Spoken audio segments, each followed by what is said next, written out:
Lucy, Lucy, chubby cheeks. Yes. We get it. Hi, and welcome to the Toon Goons, the podcast in which we take an adult critical perspective into the world of cartoons and animation. I'm one of your hosts, Nikki. I'm Nina. And I'm Tooch. So Nina and I are in the same room for the first time in months. So Back again. What? You're back again. I'm still here. Tell a friend. Yeah, Tooch is still in whatever state he's in. Delaware? Yes. Delaware. You forgot? Nah, I didn't. Okay. I wish I could. Today is October 12th? 13th? 13th, the spookiest day of the year, and we're spending it talking about Adult Swim's Lucy, the Daughter of the Devil, the adult swimmiest show we've ever covered. Basically. Yep. Can't tell if it's good or not. Before we get into that, we got some news. Cool. So in spooky news... There's spooky news? Yeah. Sony Pictures Animation has released a Hotel Transylvania zombie rig for anyone to download and play around with. Oh, yeah. So it's like... I don't know what program it's on. What does it say? Test version of Autodesk Maya and a video demo, as well as yeah, it's just a character rig, and I guess if you have the program that you need to play around with character rigs, I don't know what that would be. I don't know, but you can download it and you can play with it and make your own little animation. And included on the site are links to the rig, including a test version of Autodesk Maya and a video demo, as well as a submission form to share YouTube creations from that week and have a chance to be featured on Sony Pictures Animation's YouTube channel. So that's fun. Yeah, wow. So go check that out. Get it? Make spooky animation fun. Get it? Animate it? Make memes out of it? Make AMVs with the zombie? Reanimate it because it's a zomboid. Ship it with your TF2 Gmod rigs? I don't know. Was that movie any good? I heard that it was much better than it looked. What? Hotel Transylvania. I heard that, obviously it was well animated because it's our boy Gendy. Yeah. But in terms of the story, I mean, it's kind of like a cliche. It's kind of that cliche story of I'm a dad and a single parent, and I don't want my daughter to grow up. But no, now she's grown up. I have to cope with boys shenanigans, But this time it's vampire themed. It's one of those movies. Okay. Yeah, they made a sequel, or it hasn't come out yet. They're making a sequel, yeah. Yeah. In more spooky time news, can't get enough of The Nightmare Before Christmas? I know I have. We've all been to middle school. But basically. if you want to have a theater experience this holiday season, starting on Halloween night, October 31st, and with additional showings on November 2nd and November 5th, you'll be able to see this film at AMC and Cinemark theaters across the U.S. So you can get your tickets for that now. Tickets are already on sale if you want to go to the theater and have the big fun movie experience. I mean, that could be pretty cool. I've never seen it in a big screen before. Granted, I've seen it too many times to want to pay money, but if you really want to see it, this is your chance. It is a good movie. It's a great movie. Yeah. Wear your favorite Hot Topic merch. Or if you have a kid who's just the right age to see it, take them to the theater, that'd be pretty fun. Like any age. Yeah. Except baby. Maybe not 5. Baby-year-olds, please can we make it illegal? Can we have a baby check at the theater, please? Maybe 8 and up. Obama. The first scene of that movie can be very scary. Yeah, I didn't like the first scene of it, but when I was little, but I'm if you're a cool 8-year-old, if you're a cool baby. If you're a baby with sunglasses and a backwards cap, you'll enjoy this movie. If you're a 90s baby, you're old enough to see it now. Yep. Okay, so, and now we're not in any more spooky. This is something that's a little spooky, the Gravity Falls thing. Oh, yeah. I guess it's a little spooky. Alex Hirsch was officially accepted into the Illuminati. Yes! Creator of Gravity Falls. This all played out on Twitter. He posted a photo of the Gravity Falls first DVD, which is, of course, not a full season box set. It's a couple episodes. It's the best. It's the only thing Disney wants to put out. We talked about this earlier. Yeah. He's like posted a picture of it, and then to which the official Illuminati Twitter account, which granted, it was balanced atop a bust of a jackalope, like one of those stuffed taxidermy heads. Yeah. Yes. And the Illuminati Twitter, which exists. Yep. Said, we appreciate your work familiarizing citizens with our organization symbols. The Illuminati thanks you for Gravity Falls. And then a little triangle symbol. Cool.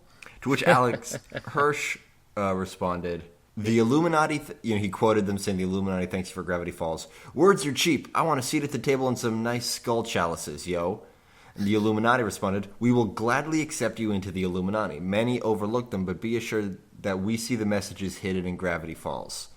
And then they stated, the Illuminati welcomes at Alex Hirsch, creator of Gravity Falls, as our newest member. And they made like a picture and everything with the Illuminati symbol, like in the corner. It's photoshopped image, and they're like, hey, look at the image of Bill Cipher. He's one of us. Yes. And then Alex says, well, I'm part of the Illuminati now. Off to go golfing with Charlie Sheen, Kesha, Obama, and the Pope. So, what a fun time to be alive. Yes. The show's going to get so much better. He's going to come into the writing room and he's like, guys, I know so much. There's going to be light shooting out of his eyes. In other show creator news, this one's a little sad. Pendleton Ward, Adventure Time series creator, has stepped down as showrunner of Adventure Time.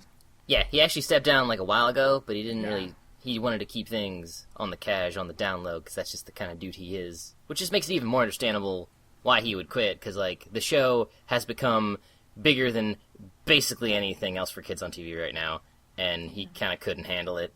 So he still works with... he works for his own show, basically, now. Yeah. The article announcing this was published on the 3rd, so... but yeah, he just said it was too much stress, and he couldn't deal with it anymore, and he's a simple, gentle creature. That's the best way to describe Pendleton Ward, basically. And he's simple, just gentle creature. I can't handle this. This is fun, but it's way bigger than me, so let somebody else do it. And that's saying something. Because it's it's the show, it's all the books, it's the video games, it's all the merchandise, it's this huge thing, and he has to oversee so much of it. It's a pop cultural institution at this point. It is. Basically. All these teenagers want my characters to kiss. That's too much, guys. I'm outie. Peace. Yeah, he's going to remain as a storyboard artist and a writer. Yeah. And he says he has plans for a possible movie or video game. Gasp. But he says he'll probably never choose to create another TV show again. So he won't have to handle the stress anymore. One and done. Whatever the next thing is, I just want my brain to be happy doing it. Well, he did nice. Bravest Warriors, which I don't... He's not I don't think he's definitely not as heavily involved in that as Adventure Time. No, certainly not. He's not the showrunner. I actually haven't seen much of his influence beyond creation. Obviously it's got his visual style and kind of his dialogue style, but it doesn't seem like his hands have actually been on the actual episodes. Yeah, no. But I don't know who's going to be the new showrunner. Well, who's been the show? He's stepped down since the middle of season 5, so that whoever's running it is already running it. Yeah, so it's fine. I don't think we've noticed any quality changes or anything. There's so many good people working on the show who know what they're doing, so it's still gonna chug along. Yeah. And then Tom Kenny just had to punch everybody in the heart by comparing Penn's situation to the Ice King. Oh, no. It's I would guess the way the Ice King feels like he's going mad and things are spinning out of his control, that must be what it's like to run a show like this, says Kenny. I'm sure Penn has felt like he's losing his grip on reality because he's the arbiter of everything. Sometimes it's burdensome, and you yearn for simpler times. Tom Kenny, just a national treasure. Yeah, thanks for making everybody feel bad, Tom. I think Adam Muto is the new showrunner. That sounds right. Hold on. Yes, Adam Muto is the current showrunner. Cool. Good for him. Yeah. Way to go. Yeah, and part of the thing is that this show has cultivated such a great crew of talented people that, it'll continue to... He's, started turning the wheels, and they'll continue moving without him. Yep. Okie dokie. So next is Sanzoku no Masume Ronja, or Ronia the Robber's Daughter. It's the new TV series directed by Goro Miyazaki. It's the collaboration between Studio Ghibli and Polygon Pictures. Has already aired its first 2 episodes in Japan. Gasp. So that's probably floating around the internet somewhere, and hopefully it'll probably be localized at some point. I think Disney. I don't know if Disney has the rights to television productions by Ghibli, but they probably do. So hopefully we'll be seeing more of that soon, and it'll be fun. I'm not sure hopefully. what it's about, but it's about a robber's daughter. So, and then last but not least, the first trailer for the Asterix French CG animated film has come out. Asterix, that Viking guy from the comics. It's in French. The feature film is called Le Domaine des Dieux. Asterix, Le Domaine des Dieux. Asterix, the Mansions of the Gods. It's directed by Louis Clichy, ex-Pixar guy, and Alexandre Astier from Camelot with a K-A-A. I don't know what that is. But yeah, if you're a fan of Asterix the Viking and you want to see a CGI movie in French about him, it's coming up. Yeah, if you're a fan of Asterix, meaning you don't live in the United States, you live anywhere else. Basically, it's the same with Tintin. Like, European comics, they explode everywhere except the United States because we're terrible and hate everything not made by us. Yeah. Except anime, Which I guess. Actually, speaking of, there's 2 little bitty bits that you kind of forgot. But speaking of stuff that was everywhere except the United States, Cyber 6 is on Hulu now. Yeah. Give me a brief rundown of this show. Okay, so Cyber 6 is an Argentinian comic, and they made it into a cartoon show. A Canadian animation studio made it into a show, and then it was distributed pretty much everywhere but America. And it hasn't been on DVDs or anything. Like, it hasn't had any official release, I don't think. So when I first watched it, I just watched it all on YouTube from somebody that recorded it on VHS tapes from, like, waking up in the morning and recording the live show. So, like, this is really cool that there's actually an official release of the show now that you can watch. And we're going to do an episode on it in the future. Totally. And one other thing you forgot is that, last week we bemoaned the fact that there was no good Mega Man cartoon for us to talk about. Oh, yeah. They are making a Mighty Number 9 cartoon. Oh, yeah, they are! I remembered that when you talked about the Mega Man cartoons, but then we got derailed from our derailment, and that was a weird episode. I forgot to mention it. I already knew about it, but yeah.